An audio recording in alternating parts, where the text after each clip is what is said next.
आज मैं आपके लिए एक्सप्लेन करने वाला हूँ साल 2024 में आई एक horror survival film never let go. ये कहानी एक ऐसी फैमिली के बारे में है जो कि एक घने जंगल में एक केबिन में रहते हैं। ये 3 लोगों का परिवार होता है जिसमें कि एक माँ और उसके 2 बच्चे सैम और नोलन। इस फिल्म में इनकी माँ का कोई नाम नहीं लिया है, इसलिए हम उसे जूली कहेंगे। सालों से ये लोग खुद को इसी केबिन में बंद करके रह रहे थे। जूली का कहना था कि कोई शैतानी एंटिटी है जो कि इन लोगों का पीछा कर रही है और उसी एविल एंटिटी ने पूरी दुनिया के लोगों को खत्म कर दिया है और अब दुनिया में सिर्फ हम लोग ही जिंदा बचे हैं और हम सिर्फ इस घर की वजह से बचे हुए हैं क्योंकि मेरे पेरेंट्स ने इस घर को इस तरह से बनाया था ताकि वो एविल, वो शैतान इसके अंदर ना आ सके। वो शैतान सिर्फ बाहर ही हम पर अटैक कर सकता है, इसलिए जब ये लोग घर से बाहर जाते हैं तो खुद को एक रस्सी से बांध लेते हैं क्योंकि रस्सी का बाकी सिरा घर से जुड़ा होता है और जब तक ये उस रस्सी के साथ बंधे हैं वो एविल, वो शैतान इनका कुछ नहीं बिगाड़ सकते। ये हर रोज खुद को इसी रस्सी से बांधकर शिकार के लिए निकलते हैं और जंगल में इन्हें चाहे जो भी मिले, मेंढक, कीड़े, सूढ़ियां, ये उन्हें खाने के लिए ले आते थे। जूली ने जंगल में जाने के अपने बच्चों को नियम बता रखे थे कि अगर तुम जंगल में जाओ तो इस रस्सी को खुद से कभी भी अलग मत करना क्योंकि जो जंगल में शैतान है अगर उसने तुम्हें बिना रस्सी के टच कर लिया तो तुम भी पजेस हो जाओगे और इसके जरिए वो बाकी हम सबको भी मार देगा और इसी तरह से उसने पूरी दुनिया को खत्म किया है। वो कहती है कि वो शैतान बहुत चालाक है, वो किसी भी रूप में तुम्हारे सामने आ सकता है। अब एक रात हम देखते हैं कि मेंढक की बहुत तेज आवाजें आ रही थी और जब जूली उन्हें शांत करने के लिए आती है तो वो देखती है कि यहाँ पर कोई भी मेंढक नहीं है और अचानक से उस मेंढक की आवाज बहुत भयानक हो जाती है। जूली समझ जाती है कि ये वही शैतान है और तभी हम उसके पीछे एक शैतान को देख पाते हैं, लेकिन वो उसे छू नहीं पाता क्योंकि जूली ने खुद को रस्सी से बांधा हुआ था। खैर अब वो घर के अंदर चली जाती है। अब अगले दिन जब ये फिर से खाना ढूंढने के लिए जाते हैं तो जूली को फिर से वही शैतान दिखता है। अब जूली के लिए ये एक आम बात थी, इसीलिए वो उसे इग्नोर कर देती है। वहीं नोलन एक पेड़ पर चढ़कर खाना ढूंढने लगता है कि शायद उसे खाने के लिए अंडे मिल जाए, लेकिन अंडे हैच हो चुके थे। वो निराश होकर नीचे आ जाता है और तभी दूर से जमीन पर एक अंडा दिखता है, लेकिन रस्सी छोटी होने की वजह से वो उस तक पहुंच नहीं पा रहा था, इसीलिए नोलन अपनी रस्सी खोलने लगता है। लेकिन तभी सैम आकर उसे रोक देता है, कहता है कि ये शैतान की कोई चाल हो सकती है। नोलन कहता है कि वो पास में ही तो है, मैं उसे बस अभी ले आऊंगा। सैम कहता है कि जल्दी चलो वरना मैं सीटी बजाकर मॉम को बुला लूंगा। इसीलिए ये दोनों यहाँ से जाने लगते हैं और रास्ते में जाते हुए वो गुस्से में सैम की रोप पर पैर रख देता है जिससे सैम रस्सी से अलग होकर नीचे गिर जाता है और उसका पैर एक पेड़ में फंस जाता है। नोलन उसे बचाने की कोशिश करता है लेकिन उसकी भी रस्सी छोटी होती है, इसीलिए वो मुसीबत में वो सीटी बजा देता है जिसे सुनकर उनकी माँ तेजी से उनकी तरफ दौड़ी चली आती है। जहाँ आकर वो देखती है कि उस एविल ने उसकी माँ का रूप ले रखा है और वो उसके बच्चों की तरफ बढ़ रही है, लेकिन इससे पहले वो शैतान उसके बच्चों को मार पाती। जूली जल्दी से जाकर अपनी ही रोप से अपने दोनों बच्चों को बांध लेती है और वो एविल एंटिटी उनके इतने करीब होने के बाद भी उन्हें टच नहीं कर पाती। लेकिन ये एंटिटीज, ये बलाएं सिर्फ जूली को ही दिखाई देती थी, उसके बच्चों को ये कभी नहीं दिखती थी, लेकिन उन्हें फील हो रहा था कि खतरा कितना बड़ा है। खैर इस सब के बाद जूली अपने बच्चों पर बहुत गुस्सा होती है। वो घर लाकर उनसे माफी मंगवाती है क्योंकि उन्होंने एक रोल तोड़ा था। वो उनका एक सेलर पर हाथ रख पाकर उनसे प्रेयर बुलवाती है ताकि उन पर शैतान का कोई असर ना हुआ हो। इसके बाद वो इनसे पूछती है कि आखिर हुआ क्या था। नोलन कहता है कि इसमें मेरी गलती थी, इसीलिए जूल उसे बहुत डांटती है कि तुम्हें कुछ अंदाजा भी है कि अगर मुझे आने में थोड़ी भी देर हो जाती तो क्या होता, वो एविल तुम्हें छूता और सब खत्म हो जाता। फिर डिनर करते हुए जूली अपने बच्चों को बताती है कि वो एविल किस तरह से ट्रिक करता है। वो इन्हें यहाँ पर एक कहानी सुनाती है कि शैतान एक बार एक छोटी लड़की के रूप में मेरे सामने आया था। वो लड़की मेरी रस्सी की लिमिट से थोड़ी ही दूरी पर थी, उसका पैर एक गड्ढे में फंसा हुआ था। वो मदद के लिए चीख रही थी, चिल्ला रही थी, लेकिन मुझे पता था कि एक चाल है, एक झलावा है। मैंने उसे इग्नोर कर दिया, लेकिन उस लड़की के चीखने की आवाजें मुझे आज भी हर रोज आती हैं। जब मैं देखने जाती तो मुझे उस लड़की की बॉडी वहीं पर मिलती और समय के साथ उस लड़की की बॉडी स्केलेटन बन गई और वो सड़ने लगी, लेकिन फिर भी मैं अपनी रस्सी से अलग होकर उसे बचाने नहीं गई क्योंकि एविल यही चाहता है कि मैं खुद पर डाउट करूं और वो इसका फायदा उठाए। इसीलिए चाहे कुछ भी हो जाए तुम्हें उसकी चाल में नहीं आना है और खुद को कभी भी रस्सी से अलग नहीं करना है। अब सैम को तो अपनी माँ की बातों पर पूरा विश्वास था, लेकिन नोलन की सोच उससे अलग थी। उसे इन सब बातों पर विश्वास नहीं था। वो सोचता था कि ये सारी बातें फिजूल हैं, कोई टीचर ऐसी चीज है ही नहीं, बाहर की दुनिया अभी भी नॉर्मल है। ये सब उसकी माँ की बनाई हुई बातें हैं क्योंकि ये चाहता था कि ये बाहर एकदम नॉर्मल इंसानों की तरह रहे, क्योंकि वो हर रोज कीड़े और मेंढक खाकर पक चुका था, इसीलिए उसे अपनी माँ की बातों पर शक होता था। अब उस रात नोलन अपने भाई सैम से बात करता है। वो कहता है कि आज हम रस्सी के बिना बाहर थे, लेकिन देखो हमें कुछ भी नहीं हुआ। सैम कहता है कि हम मरते मरते बचे हैं और तुम ये बातें कर रहे हो। फिर नोलन कहता है कि मॉम ने डैड, ग्रैंडपा और ग्रैंड माँ को क्यों मारा था। सैम कहता है क्योंकि एविल ने उन्हें पजेस कर लिया था और मॉम ने हमें बचाने के लिए ऐसा किया। लेकिन नोलन अपनी माँ पर ही सवाल उठाने लगता है, जिस पर सैम कहता है कि मुझे तो अपनी माँ पर पूरा भरोसा है और तुम्हें भी उन पर करना चाहिए। वहीं दूसरी तरफ वो एविल एंटिटी जूली के हस्बैंड के रूप में उसके सामने आती है।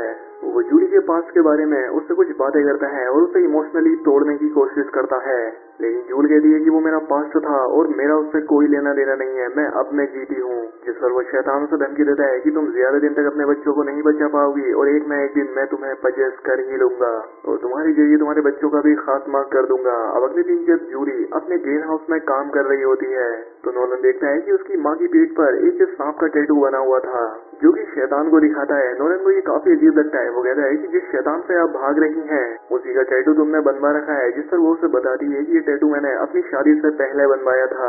उस वक्त मैं एक अलग इंसान हुआ करती थी, मैं बाहर रहा करती थी, तब सब ठीक था और जब एलिस ने लोगों पर अटैक करना शुरू किया तो मैं यहाँ इस घर में आ गई और पूरी तरह से बदल गई।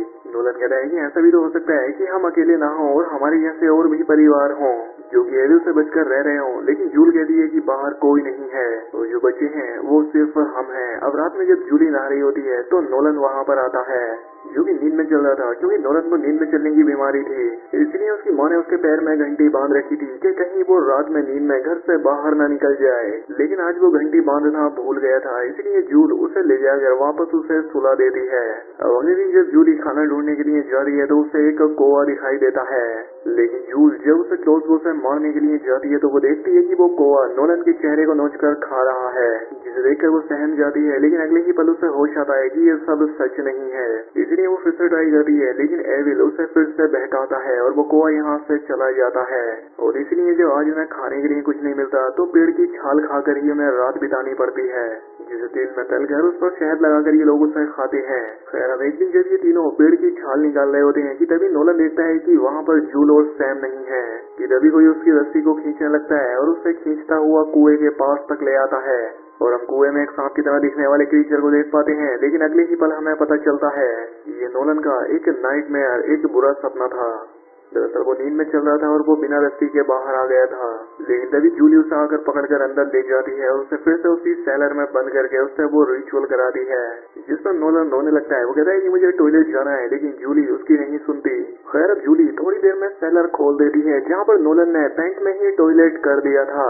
अब इविल को लेकर नोलन का शक और भी गहरा हो गया था कि वो नहीं है, क्योंकि वो इतने टाइम से घर के बाहर घूम रहा था लेकिन उससे कुछ भी नहीं हुआ। उसे लगता है कि शायद ये इविल उसकी मॉम का कोई वहम है और कुछ नहीं। इसलिए वो रात में सैम से कहता है कि अब बहुत हो चुका, अब हमारे पास खाना खाने तक के लिए नहीं बचा है, हमें खाना लाने के लिए बाहर जाना ही होगा। लेकिन सैम तो अपनी माँ पर बहुत भरोसा करता था, इसलिए वो जाने से मना कर देता है। वहीं जूली को नाइट में आता है कि उसे शैतान ने पजेस कर दिया है और वो अपने बच्चों को मारकर खा गई है। खैर अब अगले दिन जूली अपने बच्चों को अपना एक पुराना कैमरा दिखाती है।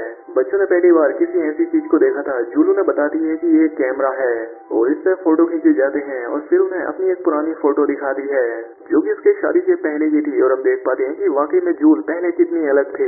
साथ ही जूली ने बताती है कि अब खाने के सभी रिसोर्सेज खत्म हो चुके हैं और हम छाल खाकर भी जिंदा नहीं रह सकते, इसलिए हमें कोड़ा को मारकर खाना होगा, यानी कि इनका पालतू डॉग। लेकिन नोलन इस बात के लिए राजी नहीं होता, इसलिए वो अपनी माँ से बहस करने लगता है। लेकिन सैम अपनी माँ को इसमें सपोर्ट करता है, जिस पर नोलन कहता है कि मुझे इस घर से और तुम लोगों से नफरत है। इसके बाद वो अपने डॉग को लिपट कर रोने लगता है, लेकिन जूल जबरदस्ती कोड़ा को उसे छुड़ाकर अपने ग्रीन हाउस में ले जाती है। जूल भी कोड़ा को मारना नहीं चाहती थी, लेकिन उसके पास भी दूसरा कोई रास्ता नहीं था। लेकिन इससे पहले वो कोड़ा को मारती नोलन बिना रोक के ही बाहर आ जाता है। वो कहता है कि मैं आपको यकीन दिलाने आया हूँ कि कोई भी एविल नहीं है और आपको किसी से भी डरने की जरूरत नहीं है। और ये कहकर वो अपनी माँ की रोप भी काट लेता है। तभी कोड़ा वहाँ से भाग जाता है और नोलन अपनी माँ को ग्रीन हाउस में ही बंद कर देता है, वो भी बिना रस्सी के। अब इससे जूल बहुत डर जाती है और नोलन को बताती है कि वो एविल सच में है, मैं गलती से खुद ही उन्हें यहाँ पर लेकर आई थी और जूल ने ये बात अपने बच्चों से छिपा रखी थी। लेकिन नोलन फिर भी वो दरवाजा नहीं खोलता और तभी जूली के पास वो एविल एंटिटी आती है जो कि उसके माँ के रूप में थी। वो जूली को गाली बकते हुए कहती है कि तुमने मुझे जहर देकर मारा था। इसके बाद वो एंटिटी जूली की तरफ बढ़ने लगती है, ये कहकर कि वो उसे भी पजेस करके उसके बच्चों को मार देगी। लेकिन इससे पहले वो एंटिटी जूली को खत्म करती, वो अपना ही गला काटकर खुद की जान ले लेती है।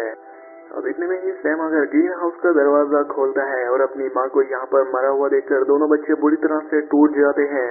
सैम की हालत खराब हो जाती है, वो बहुत बीमार हो जाता है।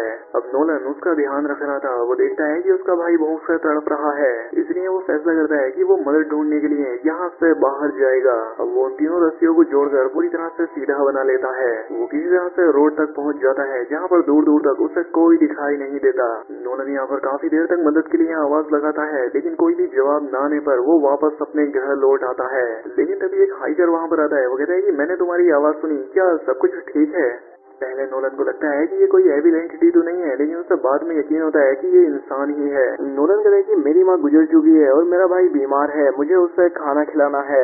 हाइकर कहता है कि मेरे पास खाना है और मैं तुम्हारी मदद कर दूंगा। लेकिन तभी वहाँ पर सैम आ जाता है, वो उस पर क्रॉसबो तान देता है। उसे लग रहा था कि वो कोई एविल एंटिटी है, जिस पर वो आदमी कहता है कि मैंने कुछ नहीं किया, प्लीज मुझे जाने दो, तुम्हें कोई गलत फहमी हुई है। नोलन भी उसे कहता है कि उसे जाने दो, मुझे लगता है कि शायद ये इंसान ही है। लेकिन सैम फिर भी उस पर क्रॉसबो चला देता है और वो आदमी घायल होकर मदद के लिए चिल्लाता हुआ वहाँ से भाग जाता है।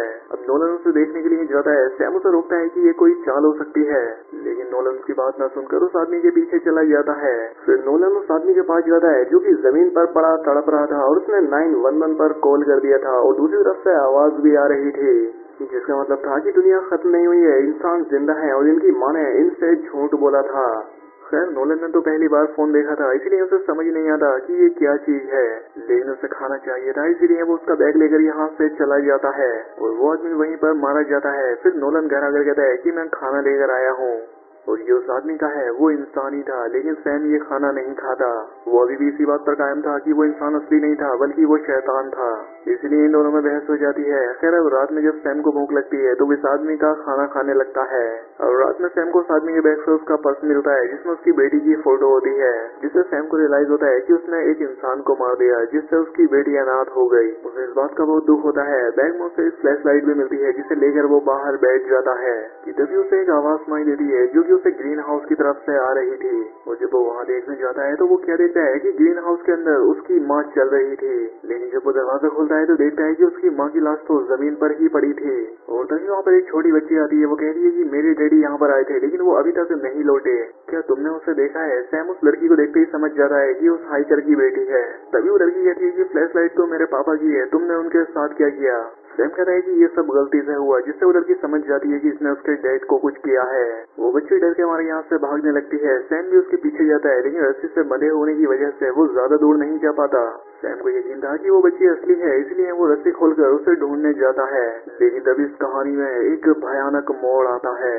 सैम को पेड़ पर एक एविल एंटिटी दिखाई देती है जिसके बहुत सारे हाथ थे और यहाँ पर ये रिवील होता है कि वो कोई असली बच्ची नहीं थी बल्कि एक एविल एंटिटी, एक शैतान थी और सांप की तरह उसकी एक लंबी जीभ थी जिससे वो सैम को टच करके उसे पजेस कर लेती है।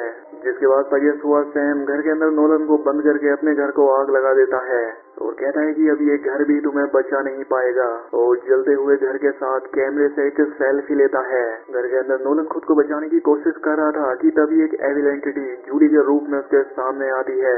वो नोलन को हॉन्ट करती है जिससे बचकर नोलन सेलर की तरफ आ जाता है। जब वो एंटिटी उसके करीब आती है तो वो चालाकी से उसे सेलर में धक्का दे देता है और उसके साथ ही सेलर के अंदर बंद हो जाता है और वो रिचुअल वाली प्रेयर बोलने लगता है जिससे वो एंटिटी तड़पने लगती है और अपने असली रूप में आ जाती है, क्योंकि सांप की तरह दिखने वाला एक क्रीचर था जिसके बाद वो खत्म हो जाती है। अब क्योंकि उस हैकर ने 911 पर कॉल किया था इसलिए वो लोग यहाँ पर आ जाते हैं और नोलन को रेस्क्यू कर लेते हैं। नोलन को जब होश आता है तो वो अपने भाई के बारे में पता करता है और हम देखते हैं कि यहाँ पर सैम को भी रेस्क्यू कर लिया गया था और सैम एकदम ठीक था और वो यहाँ पर फिर से वही बात बोलता है कि मॉम मुझसे ज्यादा प्यार करती है। वहीं हम उस सेल्फी को देख पाते हैं जिसमें सैम के कंधे पर किसी एविल एंटिटी का हाथ होता है, यानी अब सैम इस जंगल की एंटिटी बाहरी दुनिया में ले गया था जिससे कि अब वो उन्हें खत्म करेगा और यहीं पर ये फिल्म, ये कहानी खत्म हो जाती है।